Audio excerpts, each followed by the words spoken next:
Hey guys, how's it going? Ches back again and welcome to episode number 9, race number 10 at the F1 2015 Kimi Räikkönen World Championship. Things are going well for us so far. We've had a lot of podiums so far this season, hoping for another one here in Hungary. If you enjoyed today's race, make sure you drop the video a thumbs up rating, subscribe to the channel too. I think these are going to be coming out daily now as the next game is only just a week or so away. So hopefully you guys are enjoying this series as it continues, and there'll be F1 2016 content pretty close to release. I'm hoping to be able to start getting content out pretty sharpish after the game comes out. So if you're looking forward to that, subscribe to the channel. But without any further ado, I'll leave you here with the Hungarian Grand Prix. 1, 2, 3, 4, 5. Oh, it's not the best of starts. Quickly switch into Rich just to try and give us that extra little boost, although we should be able to just stay in P3, although it looks like Seb Vettel's going for the inside line. I don't want to hit my teammate, so I'm going to stay wide. Oh, Vettel's lost a couple of positions there. Got Felipe Massa right on my backside now. The two Mercedes, though, oh god, how's that for a terrible braking zone? Two Mercedes looking like they're going to race away. We are still able to hold Felipe Massa behind us, but we'll try and stick with the Mercedes as long as we possibly can. But we saw in quali and practice just how quick they were. Feels completely different right now with a heavy car with all the petrol that's on board, all the fuel that's on board, so all braking zones and traction zones are going to be completely different, but hopefully we can deal with it well enough. It's this middle sector where I'm really hoping that I could just hold off some of the cars behind me. It is, as we said earlier on, notoriously difficult to overtake at the Hungaroring. It's the, as they always say, the Monaco without walls, because it's basically single file around most of the track. We're doing alright so far. They want me to go to lap 20 with a set of tyres. I'm not sure that we'll even get as far as lap 15 on this set, but we will wait and see. Rosberg and Hamilton just sticking right behind each other. We've got a bit of a gap to the car behind us, but not too much, so we can't take anything for granted. Have to keep up some good pace to maintain that gap. Hopefully that gaggle of cars behind us will keep battling with each other. We've got Felipe Massa, then Sebastian Vettel, then Daniel Ricciardo, and then Valtteri Bottas. It's a gaggle of 4 cars all fighting for P4. If they keep fighting for P4, it'll help us stretch a little bit in P3. I'm going to need a good exit to this corner. We've got one, and Nico doesn't have DRS. We're going for P2, and we're going to get P2. He's going to try and hang it around the outside, but we have the inside line, and DRS again down this little straight, and we are up into position 2. Nico has got nothing on Lewis. We are running rich revs just to try and stay ahead, but I don't mind. Tyres are starting to go yellow though, which is a concern. So we're following, at present we're following the same strategy, the same pit strategy as Lewis. So here we go, pit stop number 1. Pitting for primes this time around though. We'll try and make it to lap 35 if we can.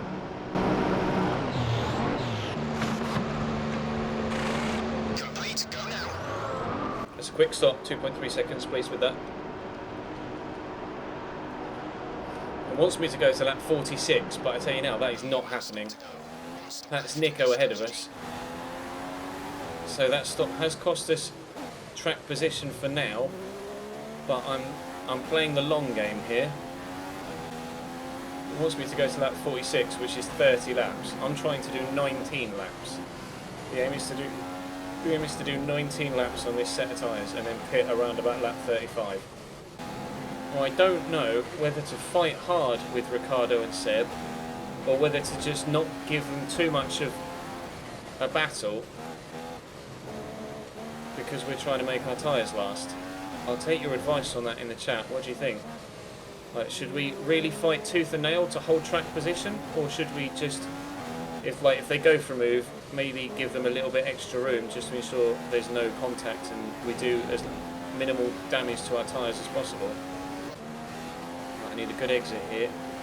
because he's right on me. And we've got a good exit, and his back end is sliding away from him. I think their tyres are starting to go, you know.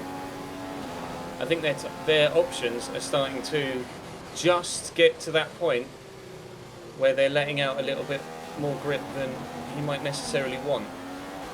He's got DRS here, and he's gone for the inside move, but I blocked it off. Now I've moved once, it means I can't move a second time. But I will have the inside line here. If I can just... He's going for it, he's hanging out around the outside, but he's not able to do so.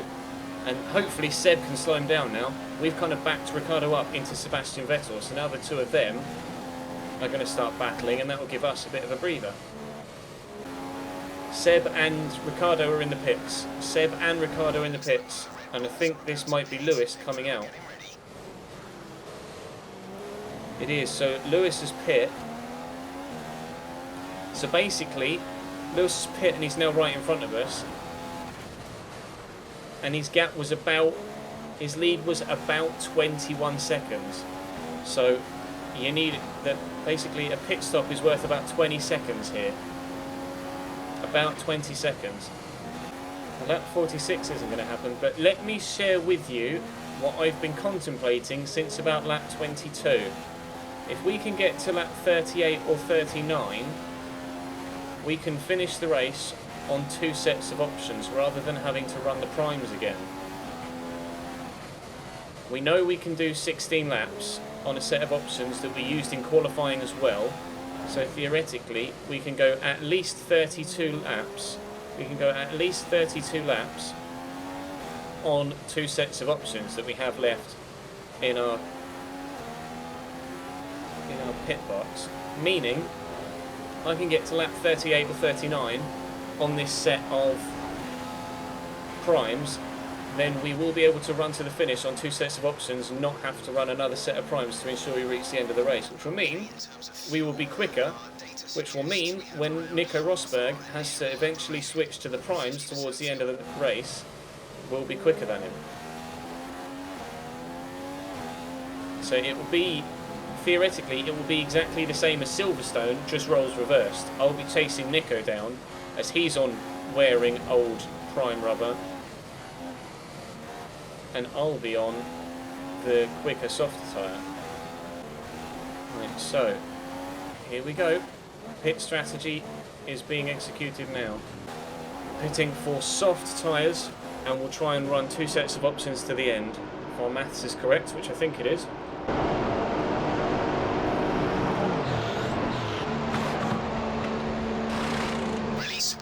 Quick stop. 2.4 isn't amazingly fast, but it's quick enough. Let's check the race director, see what tyres he's on. Nico is on prime, so he's just stopped for prime, so he will be on options at the end of the race as well. So I'm going to switch to Rich and try and extend my gap as best I can in this stint. While he's on the primes, we need to make the most of it. So I want to race away from Nico as much as I possibly can in this stint.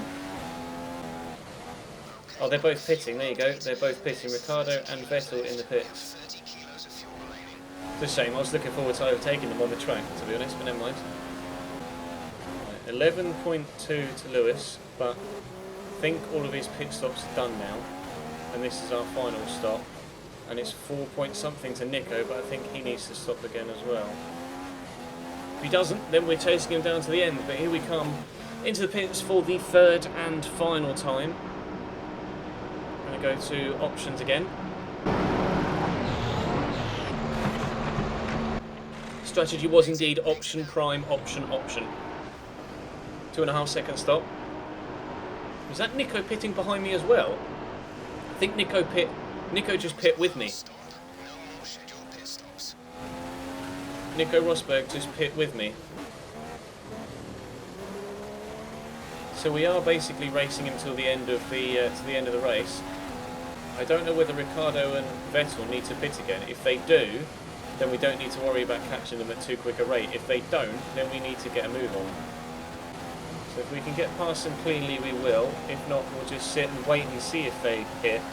If they do, great. If they haven't pit by like lap 65 or lap 63, then we'll just go for it. I'm going to have DRS Although Daniel's going to get DRS as well. It's the fastest lap of the race there. I'm going to go for Daniel into turn 1. And I might see if I can get Seb down into turn 2. But I don't quite think we're going to be quick enough. That's Daniel Ricciardo dispatched, and we are up into P3. And we're now chasing our teammate for P2. I don't want to cause an accident, so I'm not going to get too close. Is he letting... I thought for a minute he was letting me past. Just pitting the fastest second sector of the race, as well as last lap pitting in the fastest full lap of the race, all told. We've got a run on Seb down here, a real run. I'm going to go for it up the inside. Oh, I'm going to be brave though, because I didn't quite outbrake him. He's got the inside line. I do not want to hit my... I got out of that.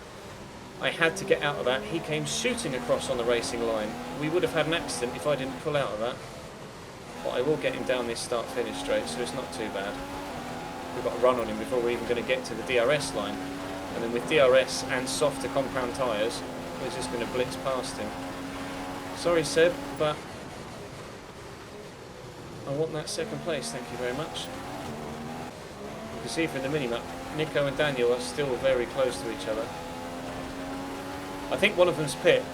I think Daniel's pit. I think Daniel Ricciardo just went in the pits.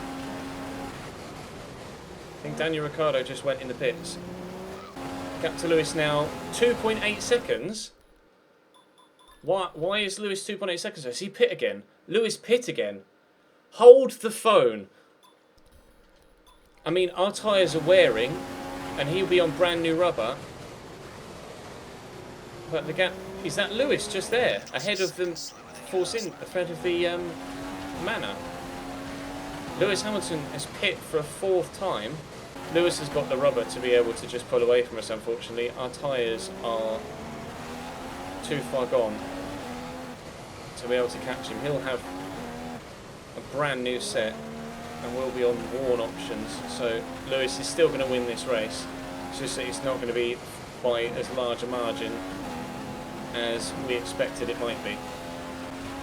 So the gap to Nico will drop from 18 points to, I'm going to get 18, 15, 12, 10. The gap will drop to 10 points maybe? I think we'll score 10 more points than Nico. So the gap to Nico Rosberg will drop to 10 points. However, the gap to Lewis is going to extend over both of us. As Lewis gets victory again. There you go, Lewis Hamilton across the line to win the Hungarian Grand Prix for the umpteenth time. But we are going to take the checkered flag. And we're going to finish P2 with Kimi Raikkonen at the Hungaroring at the Hungaroring. Very, very, very pleased to have gotten that, and especially to see Seb Vettel on the podium as well. Congratulations to Lewis, who looks like he's probably going to race away with this championship the way that he's been picking up the wins so far this season, the way the gap is extending itself. But as we've seen in real life, a 47 or 49 point gap, whatever it was, it may have been 43, is not insurmountable, because Lewis is now ahead in the championship in real life, whereas Nico was 43 points ahead. So there's still a lot to happen between now and the end of the season. This was race 10, and there's still another 9 to go, question mark, I think. Another 9 to go, so there's still plenty of time for the championship to swing around. Thanks for joining us, and goodbye until the next race. See ya. We definitely finished the stronger of the two Ferrari though. So 8.5 seconds to us, 16.8 to Seb. Daniel Ricciardo coming home in 4th, Nico in 5th.